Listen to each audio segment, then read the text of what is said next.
Você é youtuber, Ah, sim, é. Tô lá no YouTube. Pode me procurar lá. YouTube. Veredas Psicanálise. Tô lá. Então, Opa. em virtude talvez do tempo, né, mais exíguo, quer dizer, eu dei dois capítulos do Lacan aí digamos, seriam introdutórios para Heidegger, né, para pensar o Heidegger, que é o capítulo 14 do... Olá, Cristina, boa noite. Boa noite, Carlos. Boa noite, gente. Seja Boa noite. bem-vindo Obrigada. novamente. Então, o capítulo 14, a mulher mais verdadeira e mais real. Olha aí, ó, falando de vocês, tá vendo?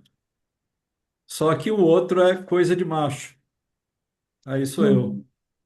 coisa de macho. Até parece, né? Assim, não tem nada de Hum. macho. Mas tem um quê aí disso. Então, eu vou falar en passant desses dois capítulos, porque eu quero me deter mais no Heidegger hoje, né? Assim, essa era o que eu tinha prometido falar nessa última aula mais sobre o Heidegger. É, então, logo na primeira frase, ou na segunda frase, melhor, segundo parágrafo desse capítulo 14, o Lacan coloca uma questão que é fundamental. Na fenda entre gozo e desejo está a angústia. Então, como que a angústia se localiza num espaço entre desejo e gozo? Então, desejo inconsciente, que é esse saber não sabido, e o gozo é um prazer não sem sofrimento. Então, entre a possibilidade de desejar e a de gozar, ali emerge a angústia. Então, a gente será que pode pensar a angústia como a irrupção desse real, né? Então, seria a mulher mais angustiada por causa disso, mais verdadeira e mais real, já que a angústia se trata do real? É uma das perguntas que eu quero deixar para vocês, né? Já que um capítulo sobre a mulher, outro capítulo sobre o homem. Logo a seguir, ele fala, ele fala de Tiresias, né? Que o Tiresias diz o gozo das mulheres é maior que o do homem, e ele fala do exemplo que eu já dei aqui para vocês, mas o exemplo aonde ele vai se apegar em Heidegger, que é o exemplo do pote de vaso, né? Assim, não à toa ele fazia uma analogia nesse capítulo da mulher, né? Que tem o seu pote, ele várias vezes citou, né? O útero da mulher como um pote, com uma borda, mas esse pote é algo da ordem real, do Das Ding, né? Que funda esse vazio, que funda, quer dizer, é o primeiro objeto feito pelo homem, né? Diz Heidegger, nesse livro que eu já falei para vocês, o que é a coisa, do Heidegger. Ele vai dizer que, né, assim, o primeiro objeto feito pelo homem para a sobrevivência do homem é um pote. Mas ao fazer esse pote, ao fazer esse vaso de barro, o que ele cria é o vazio. Então, o vazio não é o nada, o vazio é o ser. O ser, para Heidegger, é o vazio, que não é o nada. nem é o ente. Então, eu vou escrever aqui.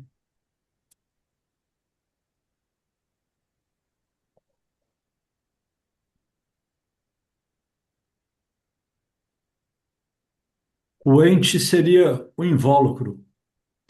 O ente seria o corpo.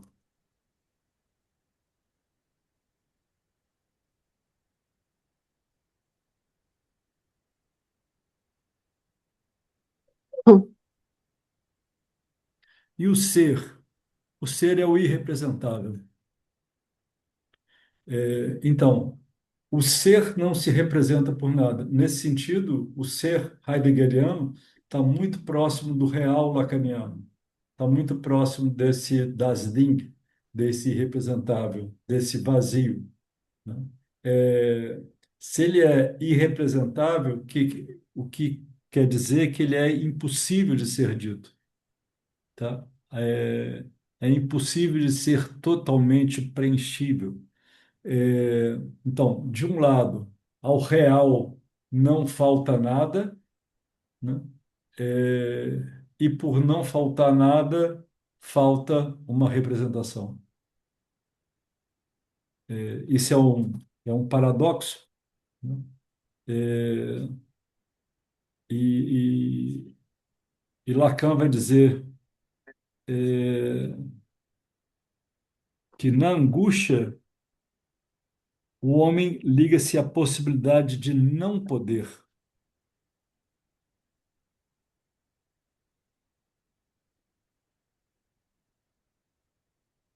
Não poder o quê? Buscar esse objeto perdido, que estaria dentro desse ser heideggeriano.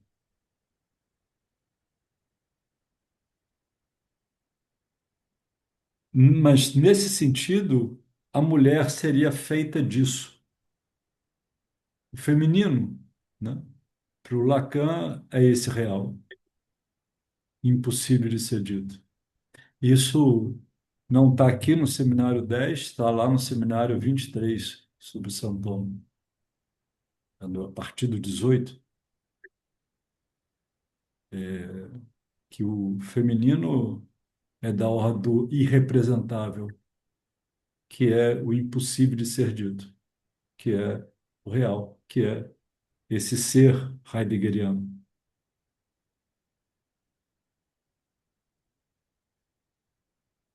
Então, Lacan vai retomar a ideia de Kierkegaard, mas também de Heidegger, que a mulher está mais exposta à angústia. A mulher está mais exposta à angústia do que o homem. É, e mais exposta à angústia porque, retomando o mito de Tiresias, né, a história de Tiresias, a mulher de 0 a 10 gozaria 7 vezes mais, ou algumas outras versões, 9 vezes mais do que o homem.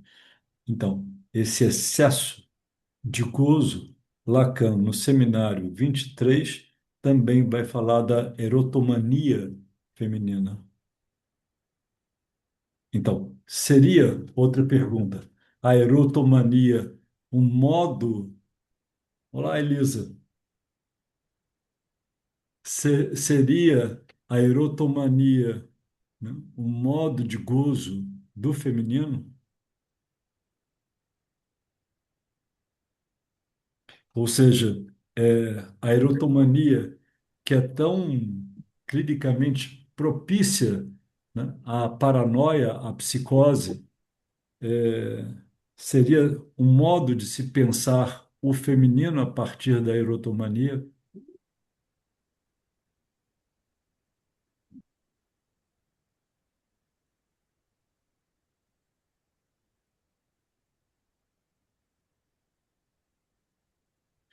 Então, é, Lacan vai dizer que Dom Juan é uma fantasia feminina.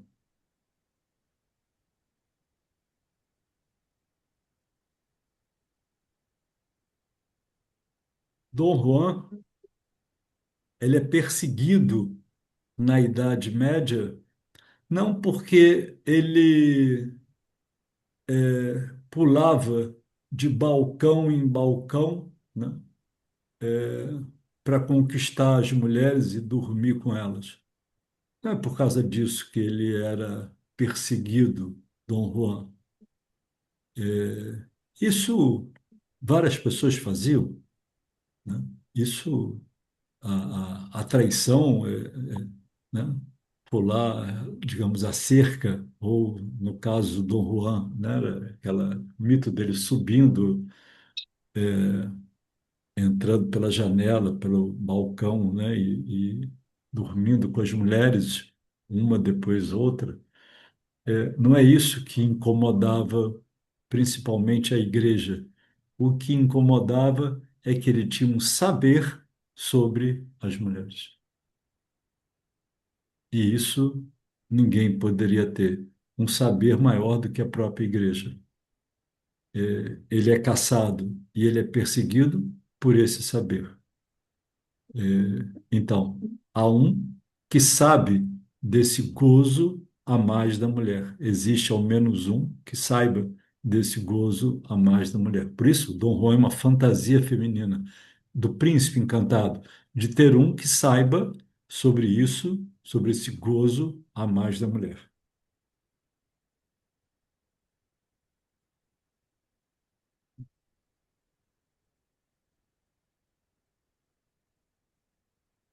Então, ele vai explicar por que que a mulher é mais verdadeira e mais real, na página 211. Porque elas se deixam ver. E isso é Freud, tá? Isso é bem freudiano, que é a teatralização das histéricas. Se dão a ver. Como elas se dão a ver, elas se escondem menos. Por isso, são mais verdadeiras, e sem. é, Bom, vocês podem perguntar, tem a mascarada, né? Mas até isso, né? Até isso, elas expõem com mais consistência do que os homens. Ele diz assim: a mulher é muito mais real e muito mais verdadeira que o homem, no sentido que sabe o valor da medida daquilo com que lida no desejo. Passa por isso com enorme tranquilidade e mostra, se assim posso dizer, um certo desprezo por sua equivocação. Luxo esse que o homem não se pode oferecer. Ele não pode desprezar a equivocação do desejo, porque prezar é sua qualidade de homem. Então, ela está mais aberta à verdade, ela está mais de cara com o real. Então, o homem estaria mais afetado pela castração do que a mulher.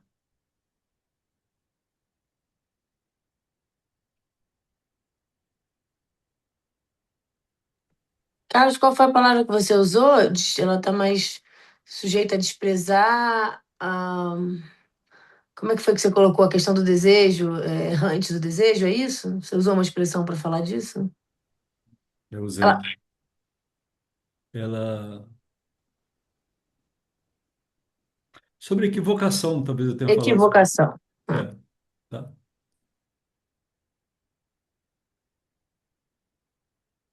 Então, na coisa de macho, quer dizer, se a mulher, né, tem um traço e que Freud vai trabalhar bastante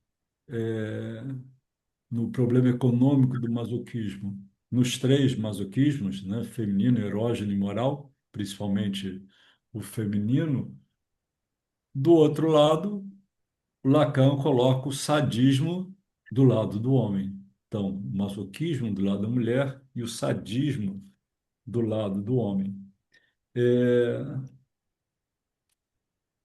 o homem, então, e o vaso é o homo faber, aquele que fabrica esse vaso. e ele faz uma distinção muito interessante, porque o Homo faber, né? Vou escrever aqui.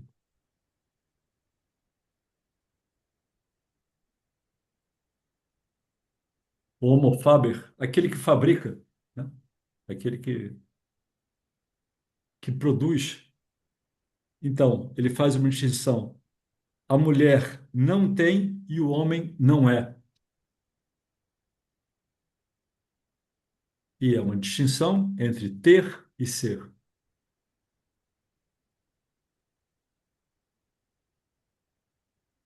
Então, se a mulher não tem, ela pode ser.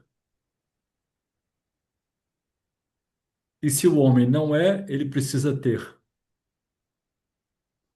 Entenderam a relação? Vou escrever aqui.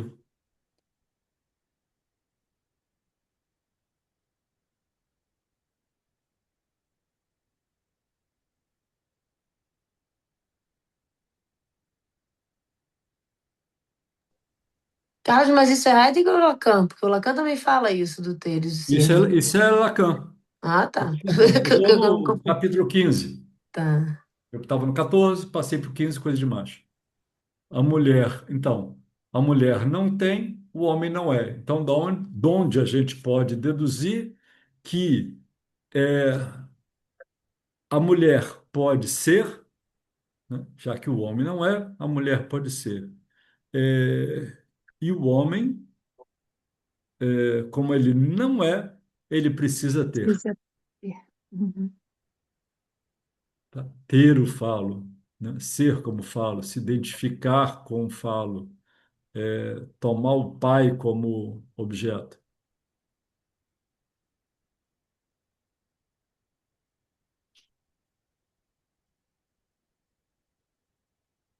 E aqui ele vai falar, então, é,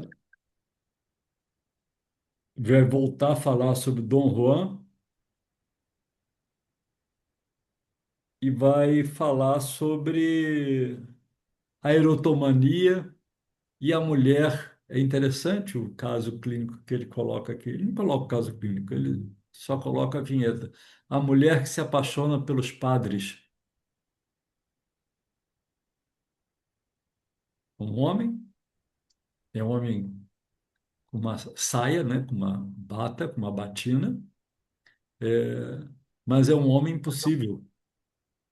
Quer dizer, espera-se, ou esperava-se que fosse, né? Mas há casos que não.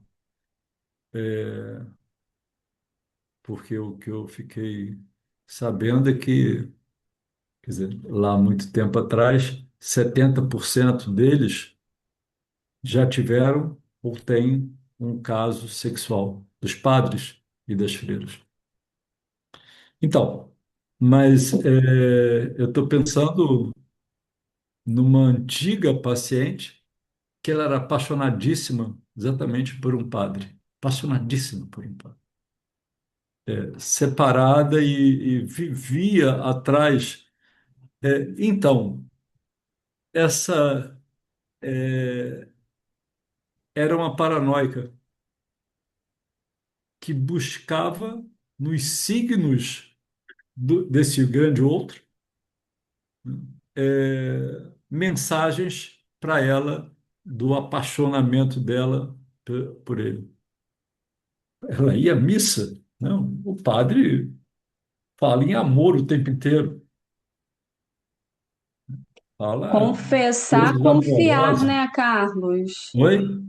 Esse papel da confissão, né, é o confiar, literalmente ali, né, para É, fiel. é.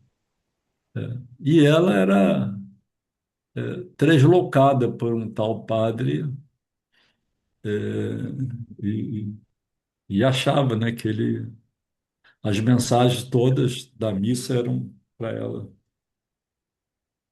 É,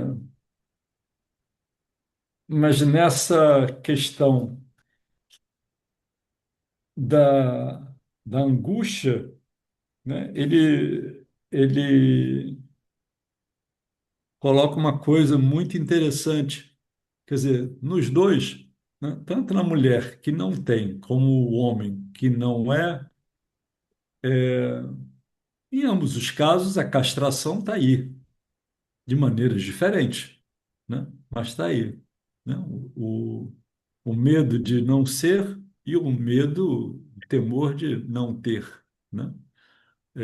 O homem de perder o que tem e a mulher de não ser o que ela possa ser. Mas no jogo da análise, o Lacan fala quem perde ganha, que é exatamente a castração, né? Quem pode sofrer essa perda realmente pode ganhar alguma coisa na análise. Então, Heidegger, 1889 e 1976,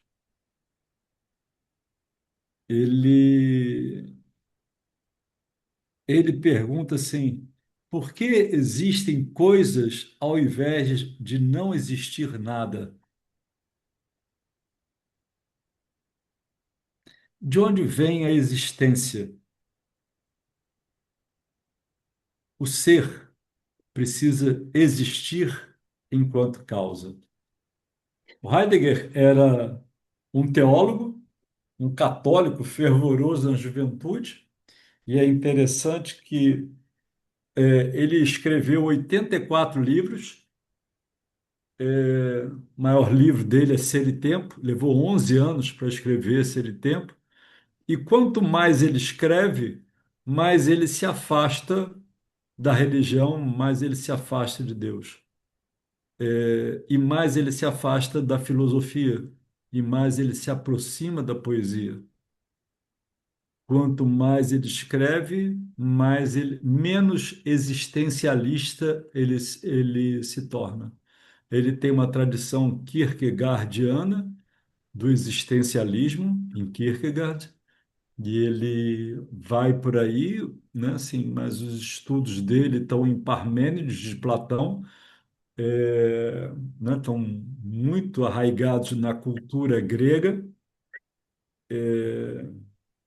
Então, ele termina seus dias com uma negação da filosofia, coisa que Lacan vai apreciar muito em Heidegger, né? O Lacan vai dizer que é um dos 5 melhores amigos dele até o final da vida. Lacan fala sobre isso. É, e que, por exemplo, o Alain Badiou, mais recentemente, quer dizer, o Heidegger foi até 1976, mas o Alain Badiou começou a falar exatamente a partir de Heidegger da antifilosofia, né? Coisa que interessou sobremaneira Lacan, né? O que é isso, a antifilosofia, né? Então, essa antifilosofia era exatamente algo que se apoiava mais na poiesis, né? Na poesia, nesse modo de ser, nesse modo de fazer, que para Heidegger é um exame mais profundo e mais radical do que é o ser. Então, 3 perguntas que Heidegger vai se colocar ao longo da vida e ele vai tentar respondê-las de diversas maneiras. Um, o que é o ser? Dois, o que é o tempo? Três, o que é a verdade?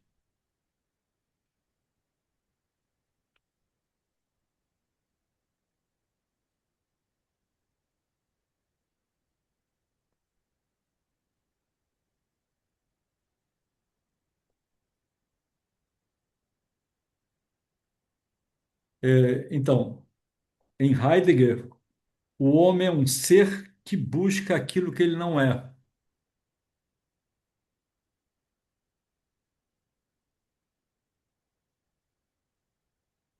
Então, o homem, que se chama a existência, é essa capacidade dele viver fora de si, ou melhor, do homem ser fora de si, por seus ideais, por seus planos, por suas possibilidades. Isso se aproxima muito do que Lacan vai falar da existência do sujeito. É, o Lacan retoma em Heidegger várias palavras e ele passa a pensar como Heidegger, por exemplo, a separar as sílabas,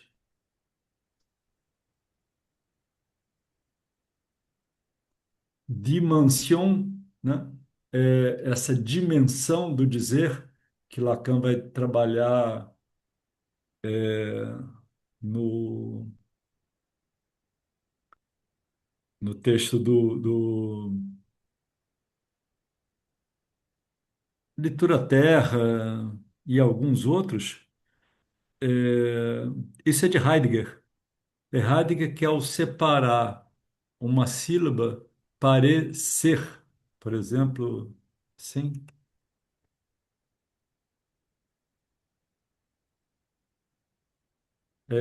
ele faz um jogo de palavras do parecer com a presença, né? Ou então assim,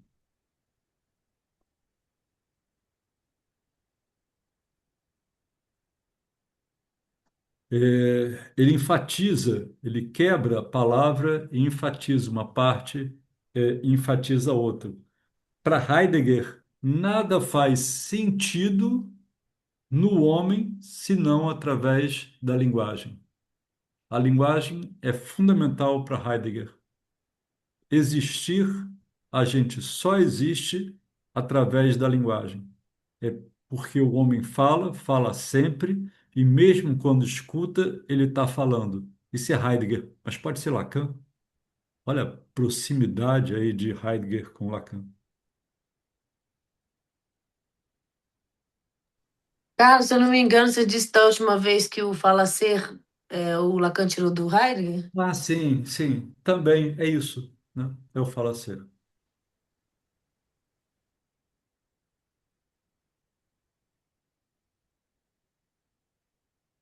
Então,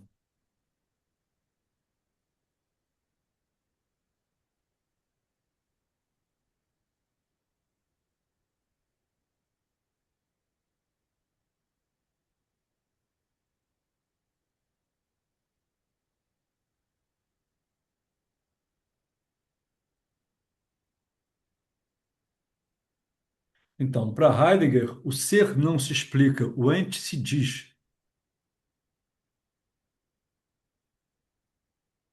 Como eu disse, o ente, então, é o invólucro, o casco, né? É o corpo. O ser é o indizível. Nesse sentido,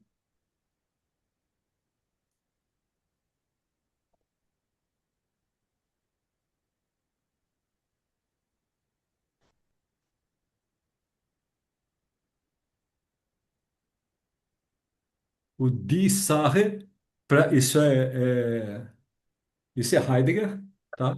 É a coisa, mas também é Lacan. E das Ding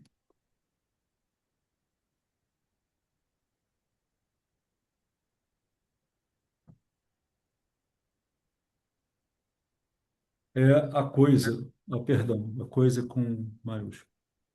Eu escrevi com minúsculo para botar ênfase. Das Ding é a coisa. Isso é Heidegger.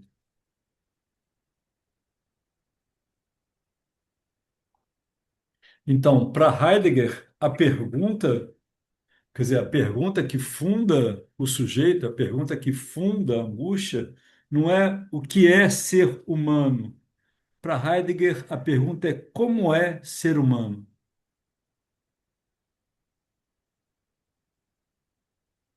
Então, a pergunta, o que é ser humano, é, essa é a pergunta dos existencialistas. O que é ser humano? Ser humano é isso, aquilo, aquilo. Como é ser humano? Isso implica ao ser do sujeito. Como?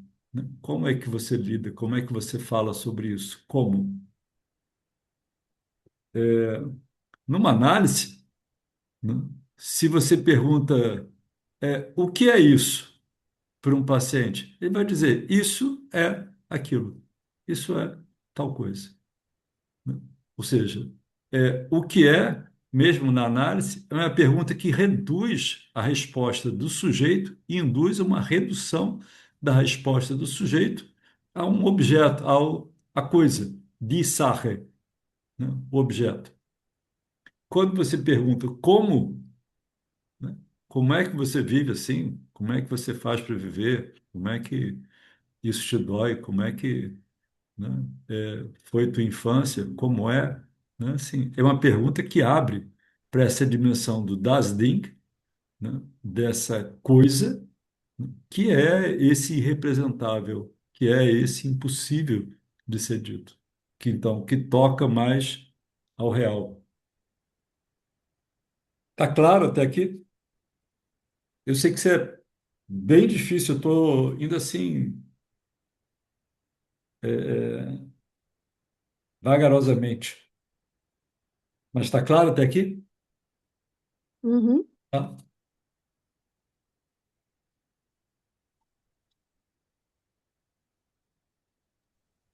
Carlos, só uma dúvida, acho que eu falei isso da outra vez também. É, Hum. que eu tenho para mim que das Ding é um conceito freudiano, primeiro, antes de tudo, não? Então, é, em 1895, o Freud, no projeto, fala sobre a, a, a força da energia que tem um objeto de que tem a quantidade de energia que o sujeito impõe diante de uma moção pulsional, às vezes negativa. Por exemplo, a dor. Esse quantum, ele vai dizer que é das Ding. Ele vai falar que é uma quantidade inominável. Freud não diz assim, mas está lá, nessa parte que é um capítulo que se chama Dor, em Freud. Não à toa, né? Não à toa que o Freud está falando dessa parte está lá no projeto, desse quantum de energia. Ele diz que N, né? Uhum, Que é uhum. esse quanto de investimento. Mas é esse, olha lá, mais do que isso.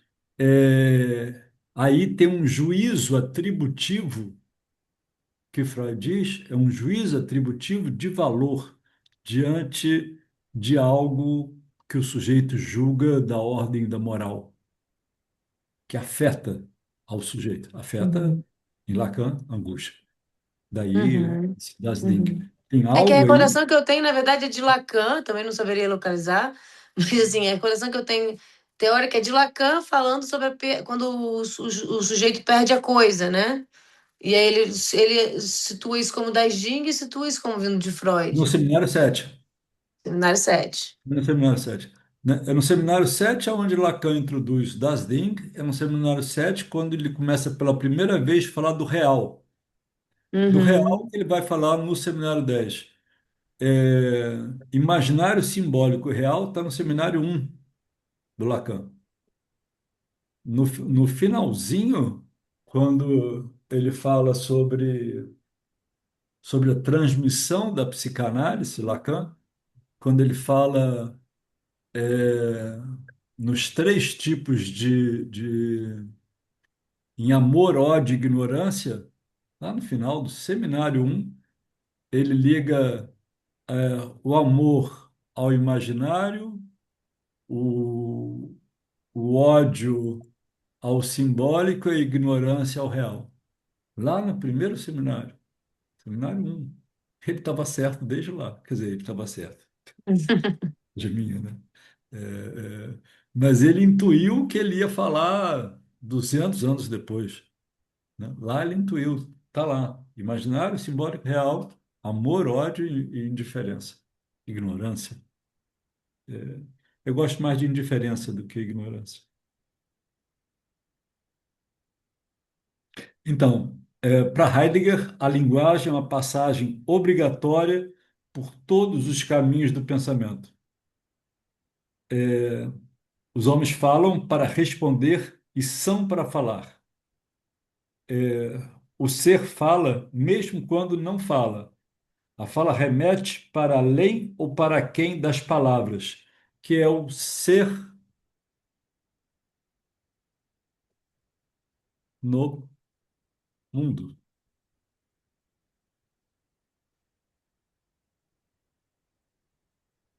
É, esse ser no mundo, ele está aberto,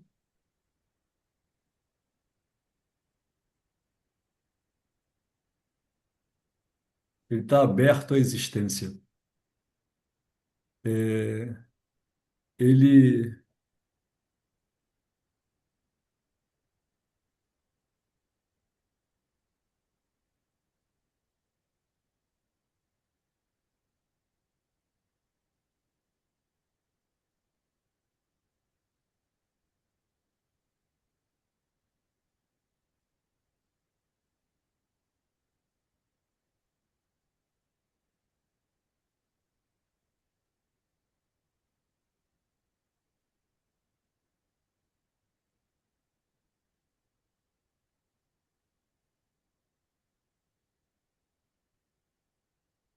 então, ele está no mundo, é, está com o mundo, ele é do mundo, e do mundo ele não pode sair. É, esse ser no mundo,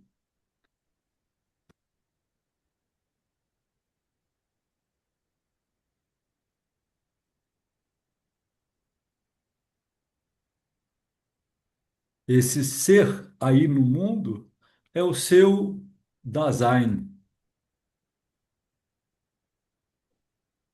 que é o sujeito lançado no mundo. Então, o sujeito lançado no mundo, o ser aí no mundo, ele está no mundo, ele está com o mundo, ele é do mundo e do mundo ele não pode sair. E essa dimensão dessa existência desse sujeito aberto no mundo é a angústia, é o irrepresentável.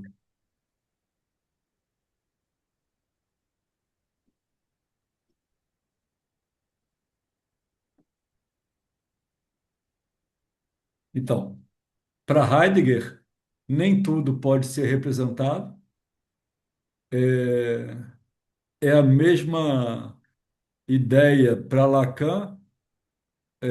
O inconsciente é estruturado como uma linguagem, até aí no seminário 7 exatamente, né? A partir daí, quando ele começa a definir o real, ele vai dizer: nem todo o inconsciente pode ser estruturado como uma linguagem, né?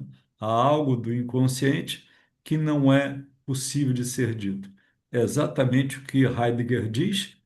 é, Nem todo pensamento pode ser representado. Há algo do pensamento que não pode ser representado. O que não pode ser representado é o ser.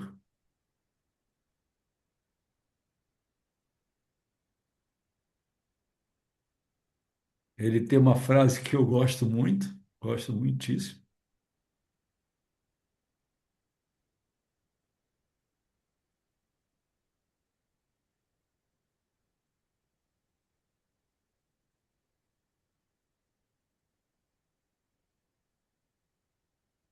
Ninguém pode pular a própria sombra.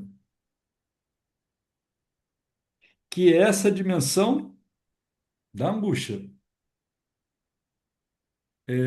O sujeito não pode se livrar de si, Muito bom isso para falar da angústia, hein, Carlos? Nossa, né? que É, pérola.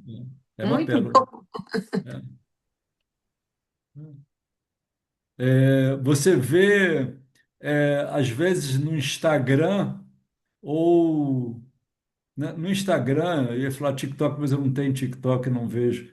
Mas eu já vi vídeos de criancinhas com a sombra angustiadíssimas, criança pequena de 2 anos, fugindo daquele negócio, né, que não se afasta dele.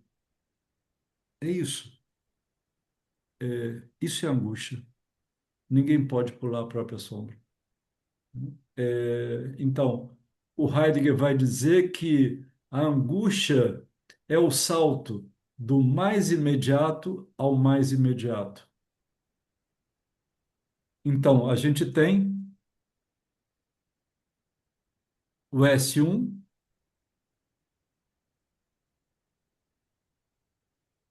o sujeito e o S2.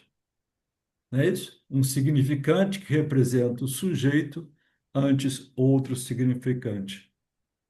É, Se a gente escreve assim, cadê o sujeito? É nesse momento do salto de um significante, né? Porque quando a gente fala na análise, o que que Freud está querendo? Associação livre. Fala, deixa a palavra fluir, né? Sem intervalo, né? Sem nenhum intervalo comercial. Deixa, vai falando. Fala tudo que vier à sua cabeça, né? Vai falando, vai falando, vai falando. E nisso escapa um ato falho. Nisso que escapa um ato falho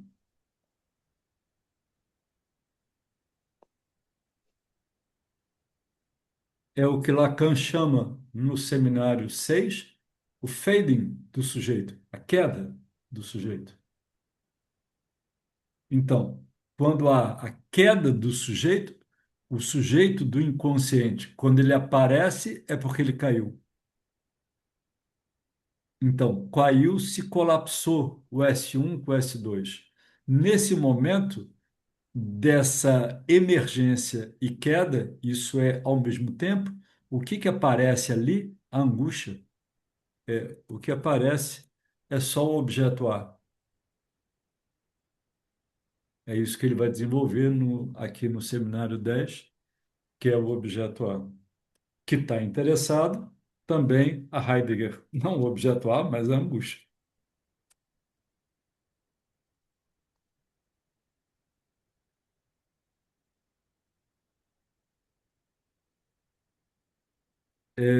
Eu acho que não foi o fala ser, foi o falta a ser que eu disse. Ah, tá. Não fala ser, falta ser. Mas Isso. Lacan fala de falacer também, né? Fala ser. Mas me parece que eu falei Do Heidegger, É. que é o que fala. Eu fiquei pensando na sombra, Carlos, como esse objeto, como objeto A. Aham. Ô, Sim, é Carlos, o próprio objeto A, é, né, que não larga o sujeito, né? Está ali o tempo inteiro.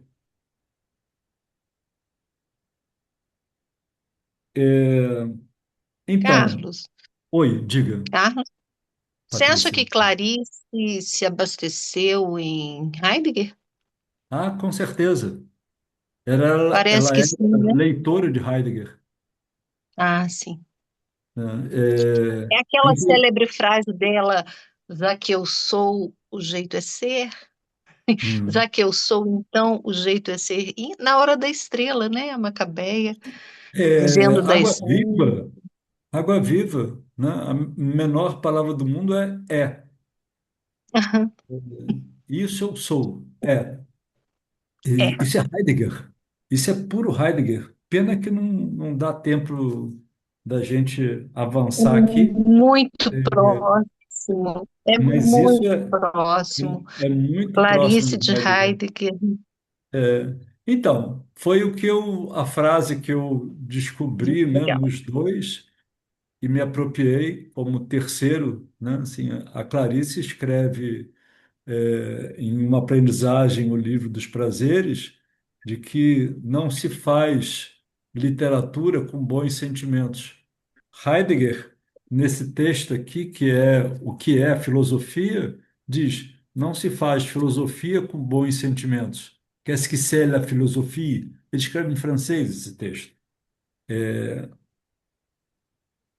Então, a gente pode dizer, né, que não se faz análise com bons sentimentos.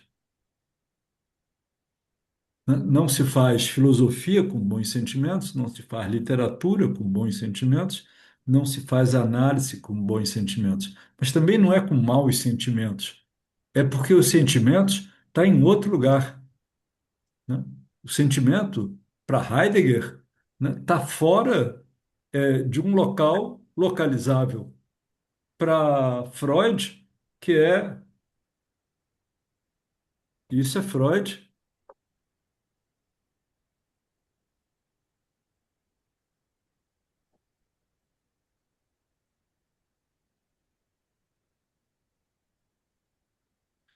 Ein anderer Schauplatz, uma outra cena.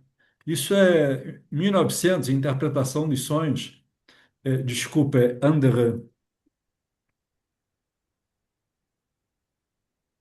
Ein anderer Schauplatz. Numa outra cena, uma outra cena diferente da vida de vigília. Que outra cena é essa? É a cena do inconsciente. É um outro lugar. Entende? Não é com consciente, não é com não consciente, não é com bons sentimentos e não é com maus sentimentos. É de outro lugar, né? Quer dizer, quando se escuta um analisante, né, você está em outro lugar, né? É um outro lugar que não é definível, né, que não é capturável, né, não é nesse lugar.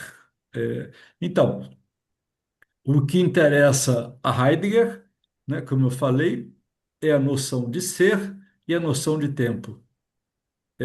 O que interessa a gente também, né, quem é esse sujeito localizado num tempo e num espaço, né?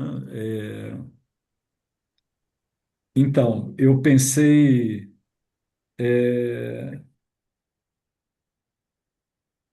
numa temporalidade para o sujeito. Eu pensei no tempo do imaginário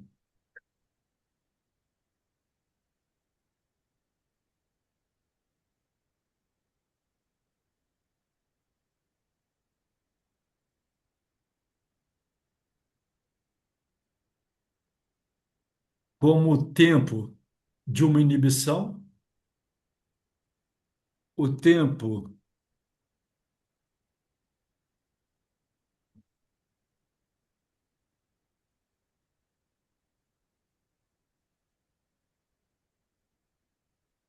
como o tempo do sintoma e o tempo do real, você já adivinham, da angústia.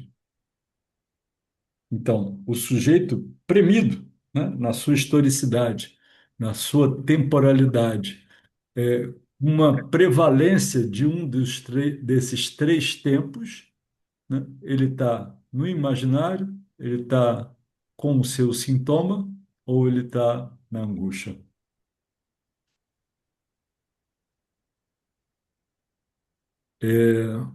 O que é meu, propriamente meu,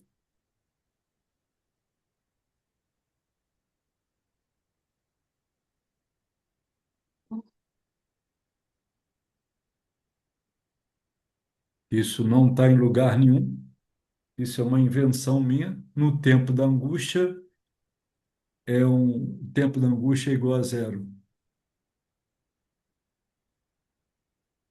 Isso quer dizer que, cronologicamente, né, o sujeito vê que o mundo está passando, mas ele ficou paralisado num tempo igual a zero. T igual a zero.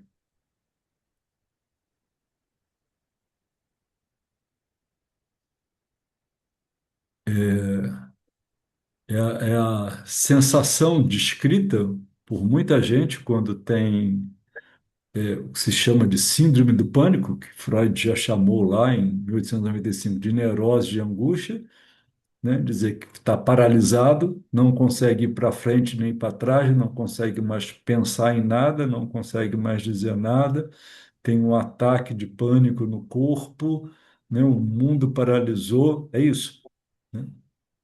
Nesse, é nesse instante do olhar que ele olha como Édipo, né? Olha mais do que devia ter olhado.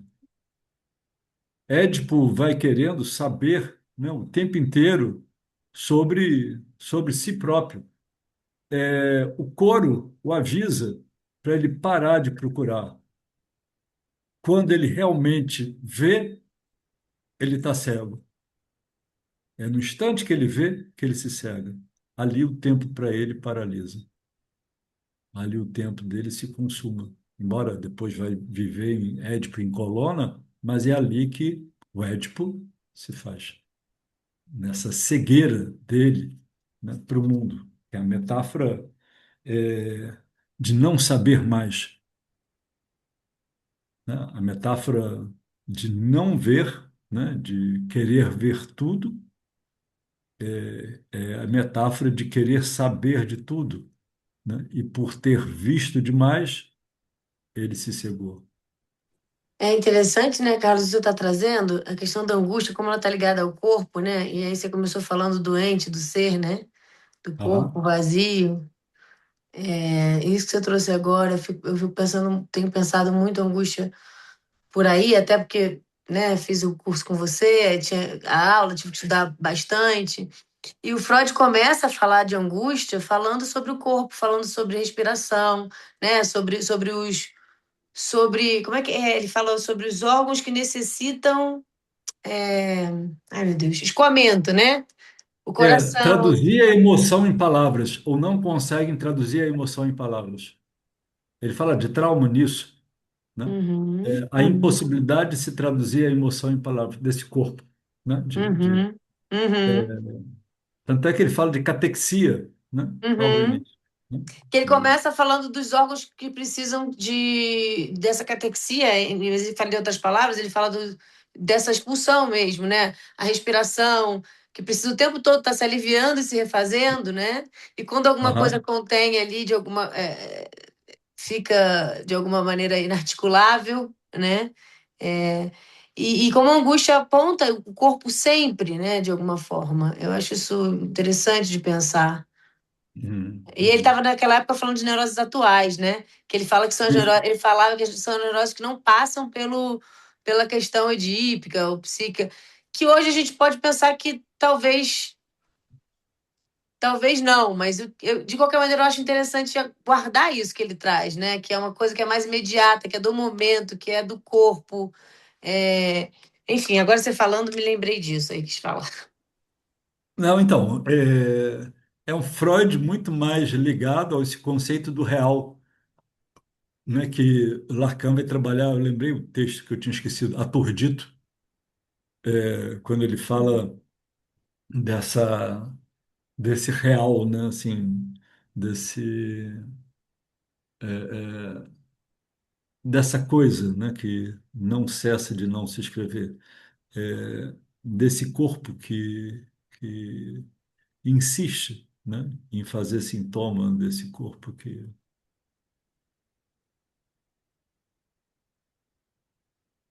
Então, é, vamos avançar aqui no Heidegger, puro Heidegger. Ele fala em facticidade. Isso é uma palavra de Aristóteles. É, isso, a facticidade é o homem que foi lançado no mundo sem que ele tenha tido participação nisso. Isso é facticidade, né? Ele foi lançado aí, é o ser lançado no mundo. O que os adolescentes dizem, né? Porra, eu não pedi para nascer, né? Ou seja, eu não fiz nada para estar aí nessa confusão que vocês me lançaram, né? E agora eu tenho que me virar com isso. O terrível é quando o cara tem 44 anos e acha que fez uma dívida de 260 mil reais e acha que a mãe, aos 70 anos, tem obrigação de pagar para ele a dívida que ele fez. Não, não, cara pálida. Ele ficou bravo comigo, rapaz. Ele queria, se fosse ao vivo, acho que ele me bateria. Mas eu sustentei, ó, o filhinho da Cara de mamãe. pau, né? Cara de pau. É, fez uma dívida, uma baita dívida e, porra, mas por que que ela não tem, não pode pagar? Então, é isso, a facticidade é isso, né? É esse ser lançado aí. Mas a É, gente não está sempre nessa facticidade. A gente não está isso, sempre isso. lançado ao mundo. Então, é isso que o Heidegger diz. Mas é isso que o Heidegger diz, que está no mundo, está com o mundo, ele é do mundo. E do mundo não pode sair. Essa, né, é só o termo que ele vai extrair de Aristóteles para ele trabalhar essa dimensão da facticidade, desse ser lançado aí no mundo. Desse, né? É desde sempre, então, é o trauma do nascimento. Exato, desde que a gente nasce, Isso, imagina quem desde vai que a nos gente pegar nasce. ali, né? É, O bebê, né? é. Mas, Desde que mas a isso gente dá o também, primeiro. Ah, diga, Elias. mas isso também de se sentir lançado no mundo é o que também nos traz muita angústia, Isso é angústia. né? Isso é angústia. É, o Heidegger não tem uma fórmula para sair da angústia, mas ele extrai muitas consequências dessa dimensão da angústia. Uhum. Muitas consequências, né? Principalmente na questão temporal, na questão da compreensão, da disposição. É uma palavra muito heideggeriana, a disposição para. Você estar disposto para. E disposto não é Sim. animadinho, não, tá? Essa disposição é a mesma. Olha aqui.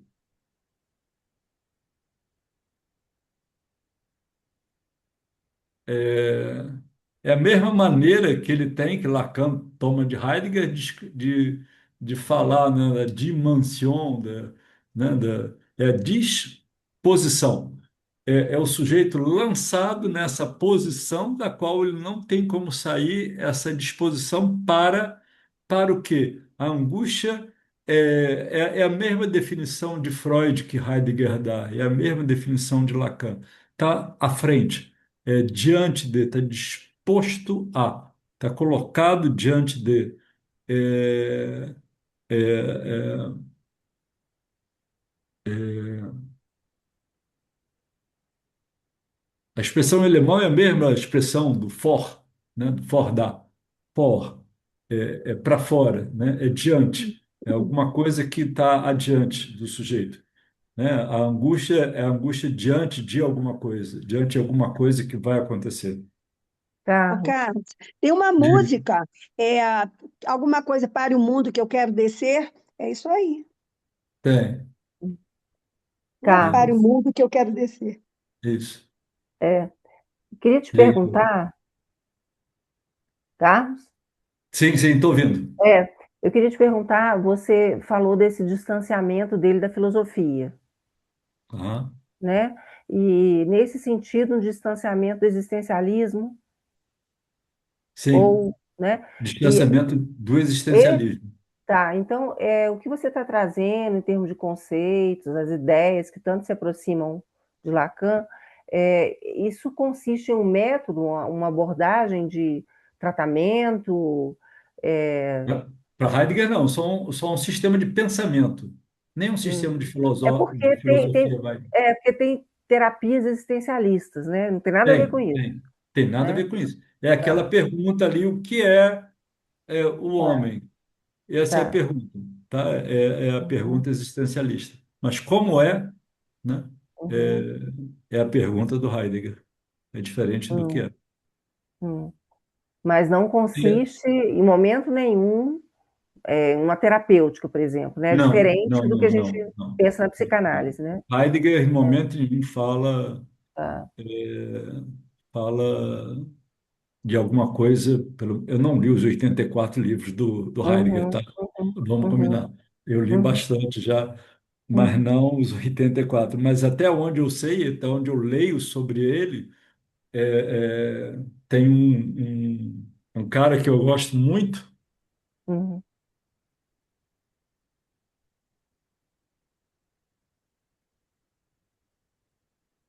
é,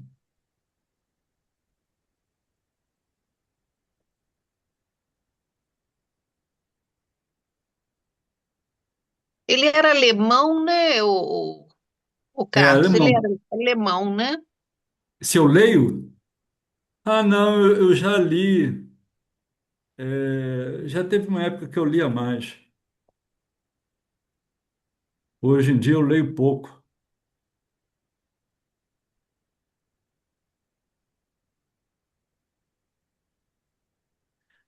Então, o Jorge Alemão é um psicanalista que eu gosto muito. O Sérgio Larriera é um filósofo. E junto eles escrevem esse livro, Heidegger Lacan. É. É interessante. É É. maravilhoso. É maravilhoso. Tem como colocar isso de novo na tela, Carlos, para a gente pegar esse nome aí? Tá É na possível. tela, tá aqui no E chat. meu celular não vê, tá vendo? Tá. Eu vou tirar uma foto e coloco no grupo da capa do livro.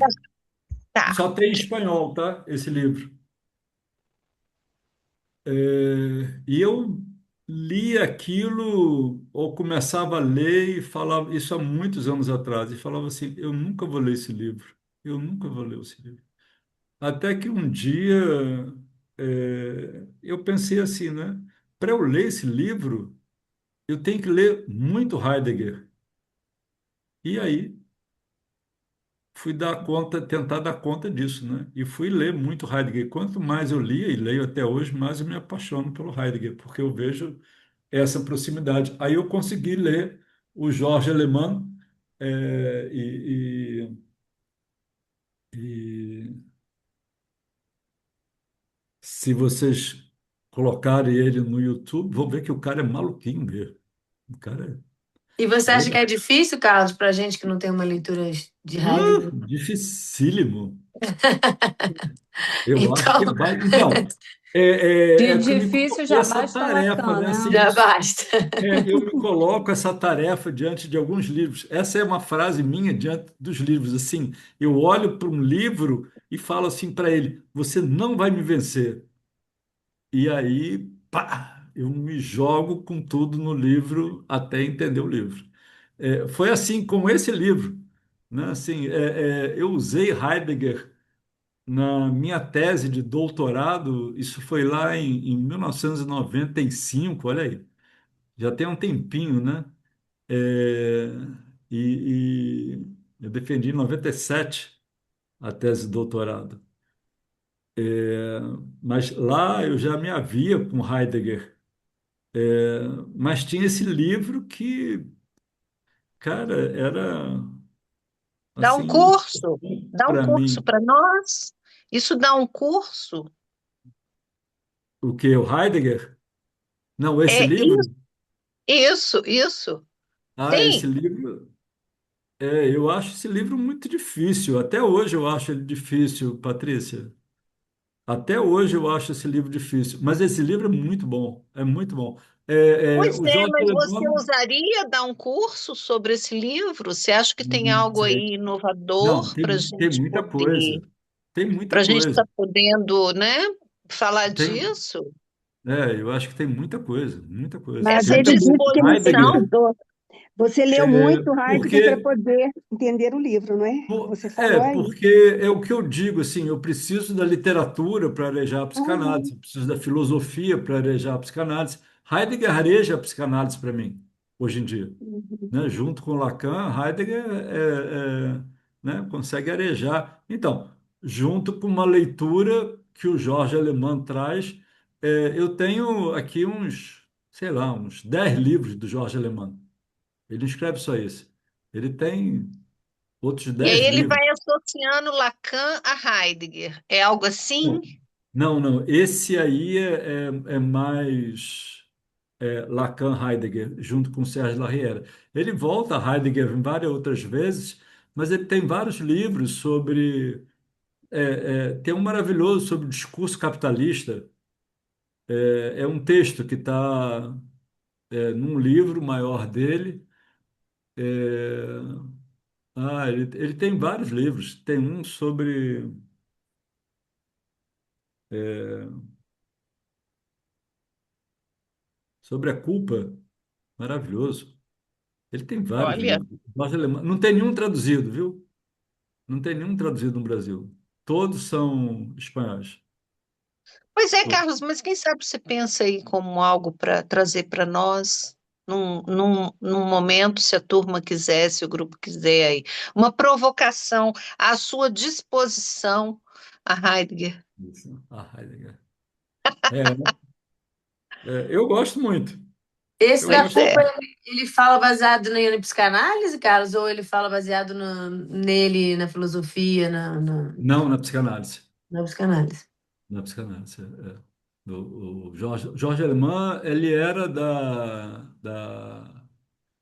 da escola de psicanálise, da Associação Mundial de Psicanálise, da, de Barcelona, e acho que ele brigou com Jam, a geleia, Jacques Lamillard, e aí ele saiu da escola. Acho. Isso bem recente. Para vocês terem uma ideia da. Então, coloca lá no YouTube Jorge Alemão, para ver se vocês entendem uma palavra que o sujeito diz. Ele é muito louco falando. Não, ele é igual Slavoj Zizek. Vocês já É, viram Slavoj difícil. Zizek falando? Muito, É muito. muito louco. O Jorge Alemão é parecido, ele fala tudo muito embolado, então é impossível entender o castelhano dele falando. Muito, muito. Eu já pensei em pedir supervisão a ele várias vezes, assim. Eu falei, pô, mas vai ser difícil entender que é um castelhano muito, muito, muito enrolado, assim. Ele, sabe aquele cara que tem. Bom, é, então, o conceito de angústia para Heidegger é o que pode reconduzir o homem ao encontro de sua totalidade como ser e juntar os pedaços a que é reduzido pela imersão desse sujeito em sua monotonia da indiferenciação da vida cotidiana.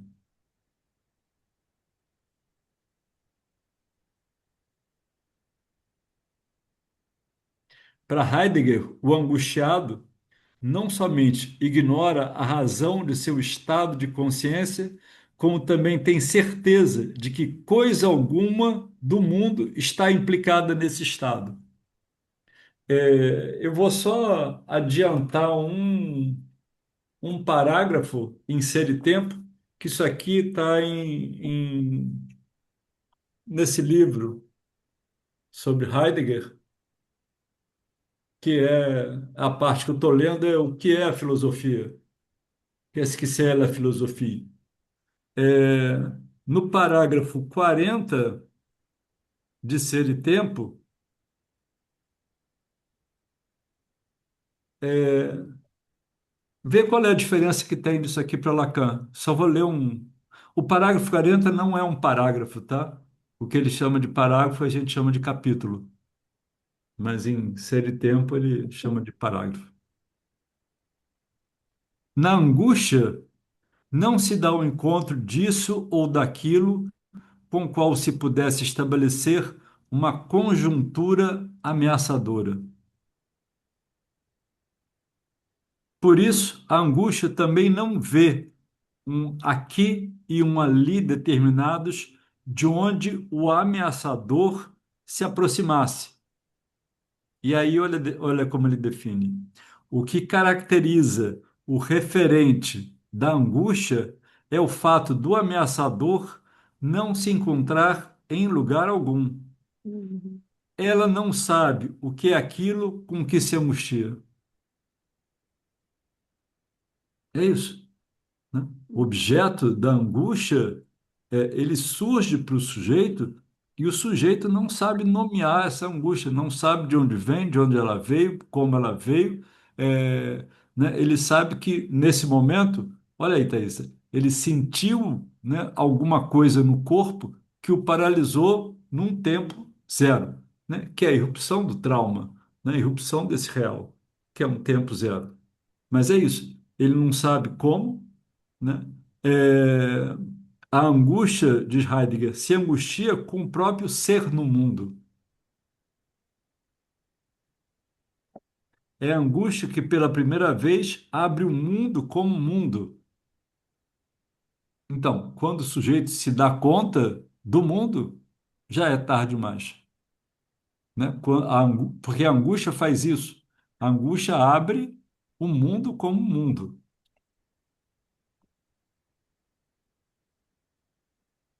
Isso está lá perdido no parágrafo 40. É, são,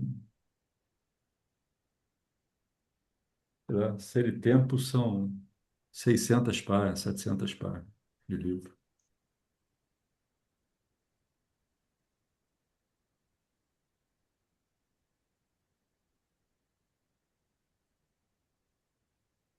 Então, a angústia produz um sentimento de estranheza.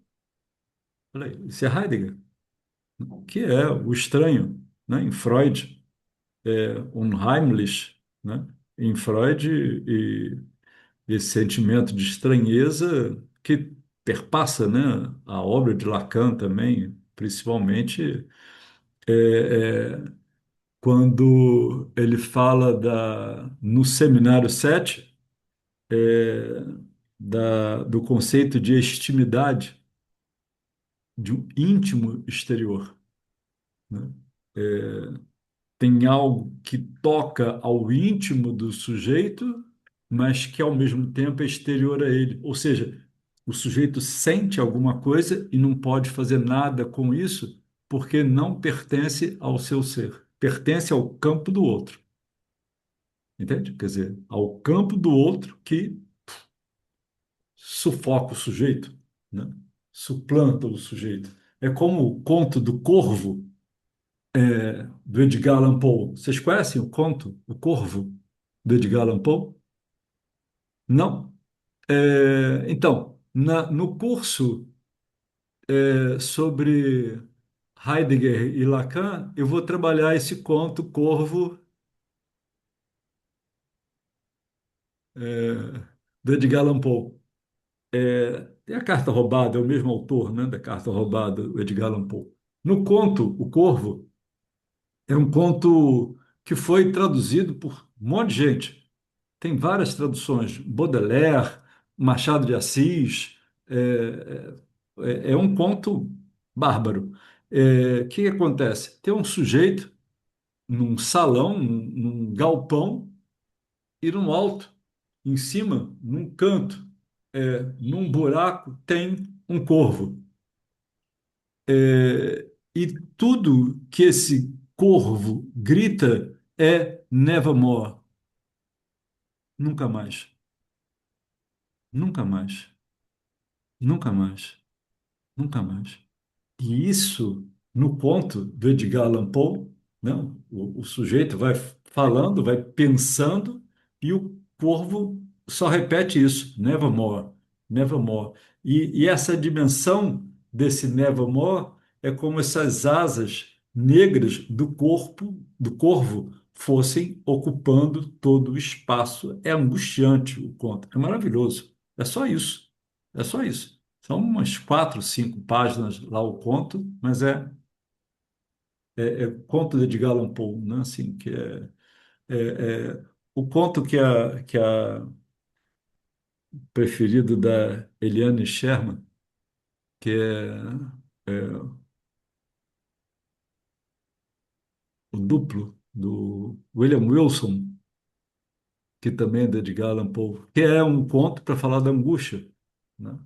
Edgar Allan Poe, olha aí, psicanálise, filosofia e literatura, né? Entremeando para falar da angústia, né? O duplo no Edgar Allan Poe, o duplo no Orlá, do Guy de Maupassant, o duplo no conto, né? Do Estranho. Então, esse tempo essa dimensão dessa tensão do ser e do outro que interessa a Heidegger, tá? O que interessa a Heidegger é o entre. E eu botei com, saiu com L. É, é entre o ser e o outro, mas é um estado de pura tensão. E claro, não se esqueçam, não se pode pular a própria sombra. A angústia é o pulo do mais imediato ao mais imediato. Então, esse grau de tensão do ser, por exemplo, é esse corvo que vai assolando esse sujeito, né, e se aproximando muito do ser que é, vamos lá, o nosso que foi, o que o outro quer do meu eu, o que o outro quer do meu ego, o que o outro quer de mim. É essa pergunta diabólica, né? Porque se trata do diabo, do conto, do Jacques Cazotte, do Diabo Namorado. O que o outro quer do meu eu é o que está interessando a Heidegger. É, ele só não faz essa pergunta, mas ele fala dessa tensão. Ele fala de uma tensão do ser, do tempo, né? O que o Heidegger está interessado é esse ser que fica entre o tempo passado e um tempo futuro. E no meio ele está perdido, ele está angustiado, porque ele não sabe do seu passado e ele teme o seu futuro, né? Então ele não sabe como viver. E ele se perde nas coisas, se perde nas coisas econômicas, se perde nas coisas sociais, se perde nas coisas das pessoas. O que é isso, se não um mal-estar na civilização? Quanto mais o sujeito trabalha pela civilização, mas ele se perde de si próprio, achando que a civilização vai trazer consolo e conforto para ele, né? Porque ele está trabalhando demais, então aquilo que ele vai arrecadar no final do mês ou vai prestar serviço à civilização traria algum bem. Não, o nome do texto é Mal-estar na civilização. Não esqueçam disso, né? O que deixa Hitler muito feliz, né? A frase, quer dizer, o que acontece desde da Revolução Industrial até a ascensão do Terceiro Reich é, é que a frase que está escrita no Mein Kampf, né? Minha Luta, escrito pelo Hitler, é É, já que o pai anda de missionário de sua função, é necessário a intervenção do Estado para salvar a juventude nacional socialista. Então, o pai trabalhava ao redor da casa, na agricultura, ele vai trabalhar na fábrica, cria um espaço que é essa tensão que ele vai buscar na civilização. Ele aprofunda, olha aí, entre desejo e gozo, a angústia, né? Hitler vai entrar aí nisso que ele. É a frase do Hitler, a frase não é minha, não.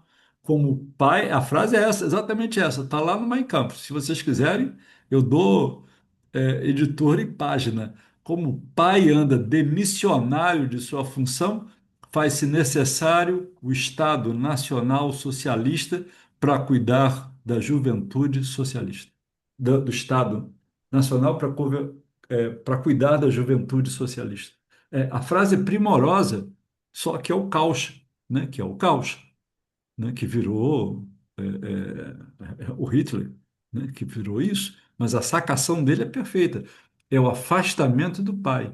Nesse afastamento entre desejo e gozo, está ali a angústia, né? É, perpetrado por esse real do nazismo que hoje está aí, né? Então, Para Heidegger, a palavra tem essa função não só de linguagem, mas de uma potência poética e criadora. E isso é a saída para a angústia.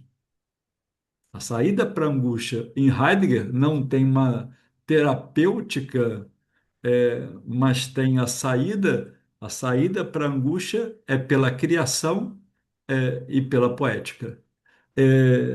E isso não é um bom final de análise também, né? Só o amor sublimação, a frase é essa, permite ao gozo condescender ao desejo, né? Uhum. Então, só com o amor que tem uma sublimação, ou seja, que põe o homo faber, e aí pode ser homo mulher, né? Põe esse homo faber a fabricar, a fazer alguma coisa com o seu desejo, né? Ele é de criação que seja. Eu hoje escutei uma coisa que fique só aqui entre a gente, mas muito bonita. Hoje mesmo, uma mulher que disse que quando jovem assinava o seu nome todo por extenso. E um certo dia ela precisou fazer um documento e ela via que a grafia dela, uma parte era a grafia da mãe e outra parte era a grafia do pai. Ela nunca havia falado nisso. E ela fez uma marca para ela. Não foi uma rubrica, foi uma assinatura que ela mantinha é, os nomes, mas mudava o estilo, fez um estilo seu próprio. E a partir disso é como se ela tivesse feito, sabe aquele sinete, aquele, sabe, aquele brasão, aquele, né, um marca que deu um lugar para ela a partir disso, na análise. Tipo,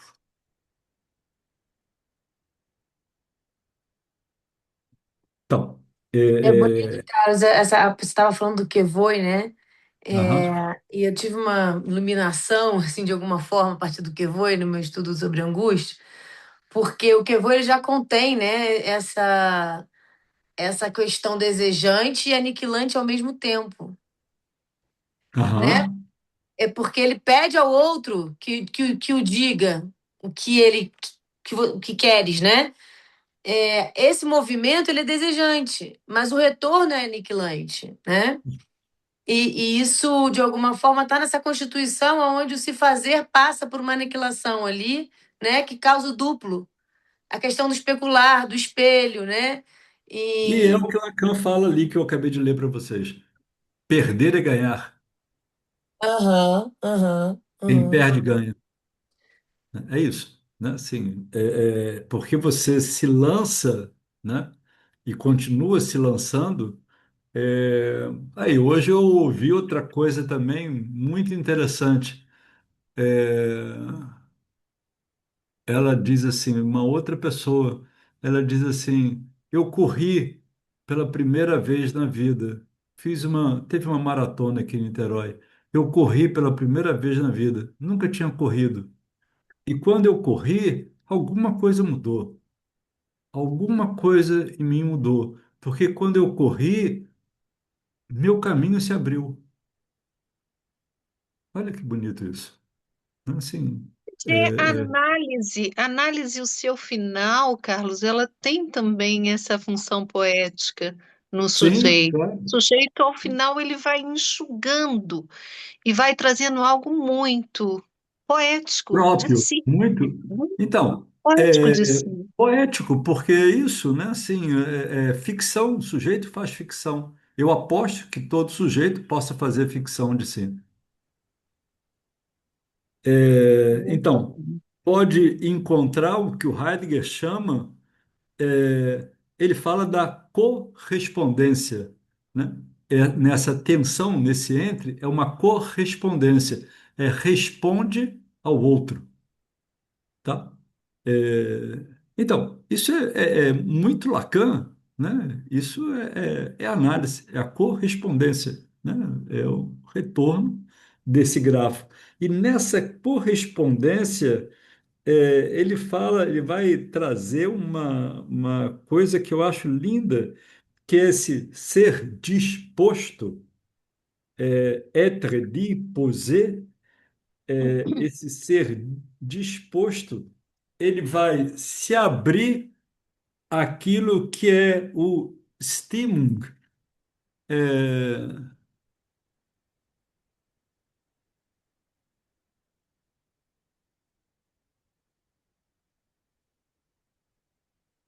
sério, toda vez que eu vejo isso, que eu reencontro isso, eu me arrepio.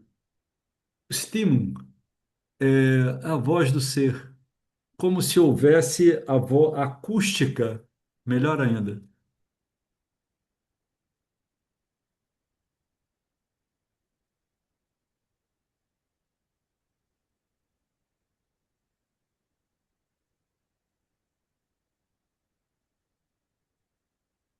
Olha o Heidegger, poeta aí, né?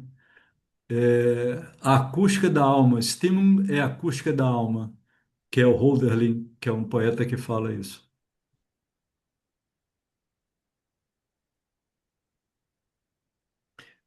E Lacan vai trabalhar exatamente isso. Ele está aqui no que é isso, a filosofia. É legal pensar nos títulos. Ó, vejam que está rabiscadinho, mas não sei se dá para ver o título aqui. Que é isso, a filosofia? Não é o que é isso, a filosofia. Se fosse esse artigo, seria também definível. O que é É, o homem? Não, que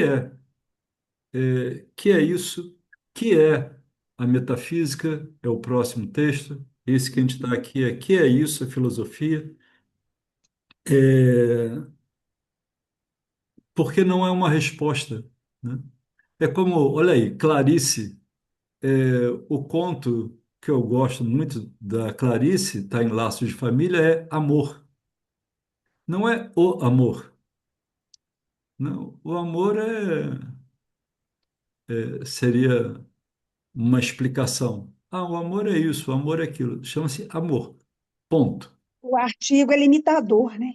Isso, o artigo é, né, tanto masculino como feminino, o a, os as, né? Você limita, você direciona, É, né? Diz, já é esse ou é delimita. aquele. Não, amor, o que raio disso, né? Assim, e é o encontro de Ana com um olhar do cego, né?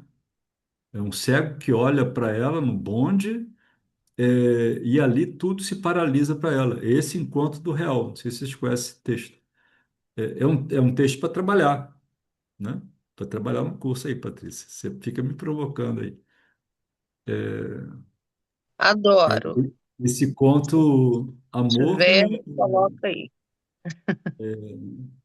esse conto, que é esse encontro, né, da Ana, que está no bonde, com um cego que está mascando chiclete e que olha para ela, né? Como que um cego olha para ela, né? Mas ela vê o cego olhando para ela. E diante disso, né? E diante desse olhar para o mundo, desse olhar, né? Para essa angústia, acontece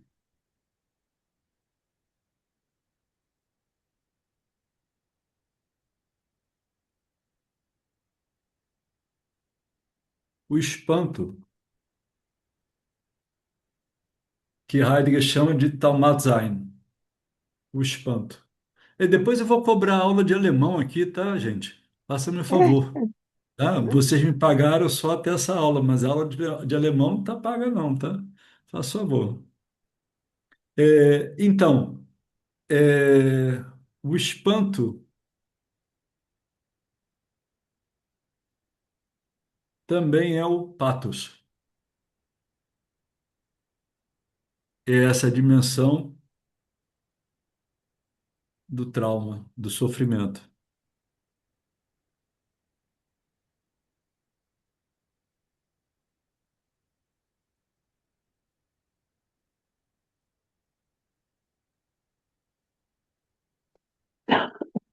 É, desse espanto, o espanto, ele diz que é do grego,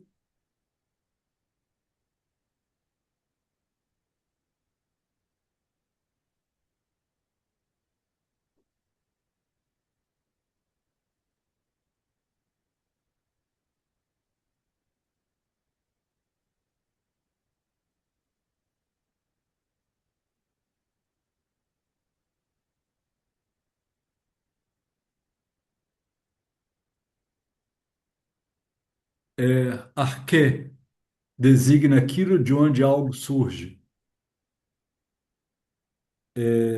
Ele tira isso de Aristóteles, na metafísica de Aristóteles. Esse termo, arqué, designa aquilo de onde algo surge. Me parece, foi uma intuição, me parece que eu não fui na etimologia, mas eu gosto muito da etimologia das palavras, que é a etimologia para arquétipo. Arquétipo, arquétipo, Arquétipo. arquétipo. Uhum, Arquétipo. arquétipo. Arquétipo. Isso. É aquilo de onde algo surge. Origem, né? Isso, como Jung fala, né, dos arquétipos. Uhum. Mas o Heidegger está usando aqui nesse sentido do Taumatsein, do espanto, da angústia. O espanto é esse, é esse ser aí no mundo, né? Esse ser lançado aí no mundo.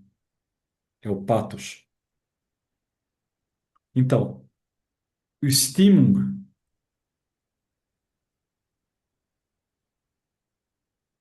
é a voz,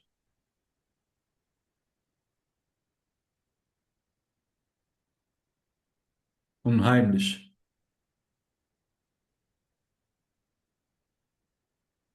Obrigado, Elisa.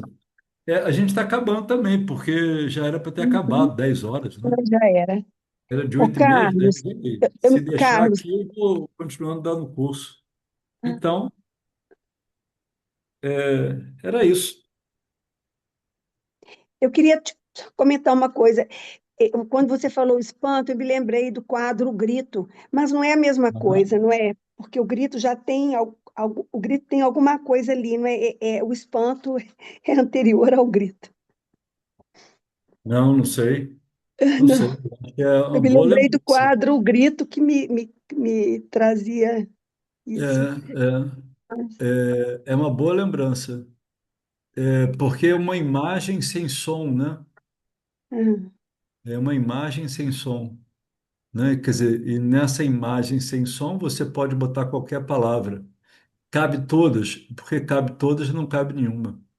é, Uma pequena historieta com o grito, que é do pintor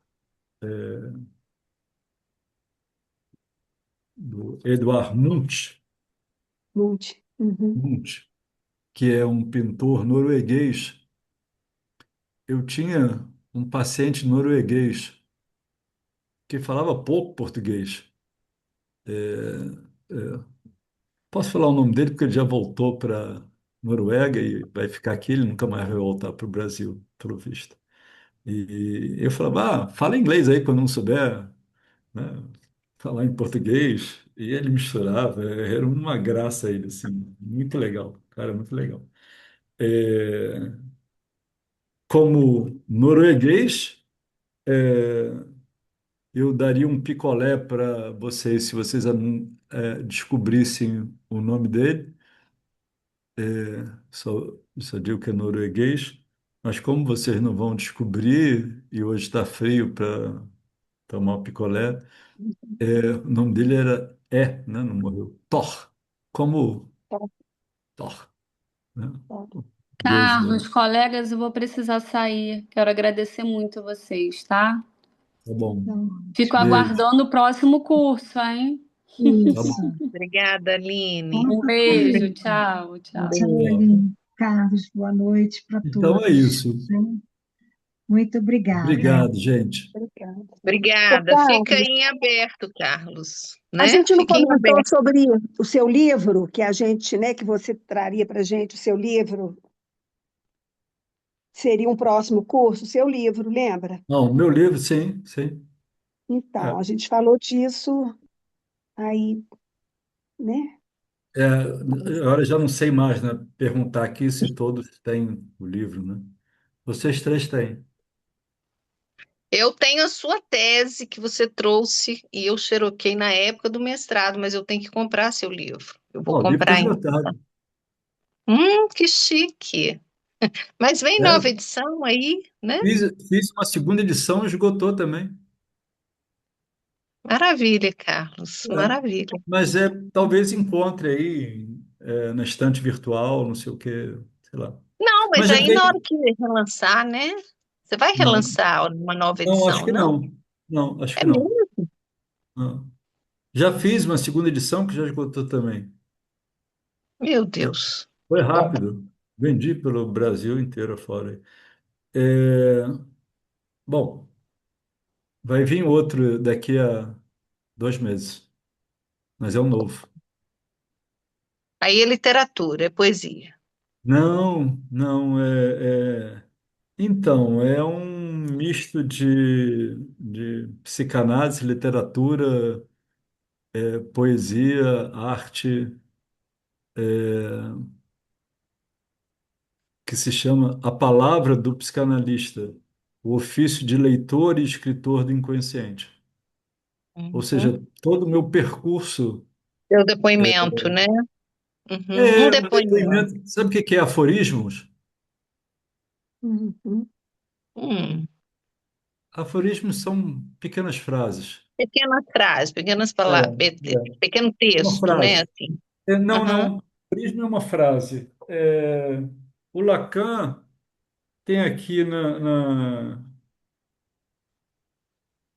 É um na- textinho curto, né? Como mensagem. no seminário 10. No seminário 10, ele diz aqui, ó, Tá. aforismo do amor. Aham. Então, aforismo é uma frase. Uma frase. Ah, tá. Então, eu criei uma frase e escrevi sobre ela. Criei outra frase e escrevi sobre ela. Criei outra frase. Então, criei inúmeras frases, mais de 100 frases, e escrevi sobre elas. E as frases têm a ver com o meu ofício de leitor e escritor do inconsciente. De tudo que eu já Uhum. li, que eu já vi, de quadro, de música, não, é isso. Nossa, deve ser riquíssimo, né? Toda essa sua experiência aí diante da É, arte, né? eu coloquei lá em Da palavras. literatura. Muito Tipo assim, legal. Carlos. Carlos, confesso que vivi, mais ou menos assim. Acho que é isso. É um pouco autobiográfico. Gente, Que obrigado. bom. Beijo para Muito vocês. Um obrigada, abraço, viu? tá? Boa noite, Tchau, bom tchau. Boa descanso. E a gente te noite. aguarda, viu? Aguardo Tá o seu bom. retorno, tá? Tá. Isso. Vai que Tá bom?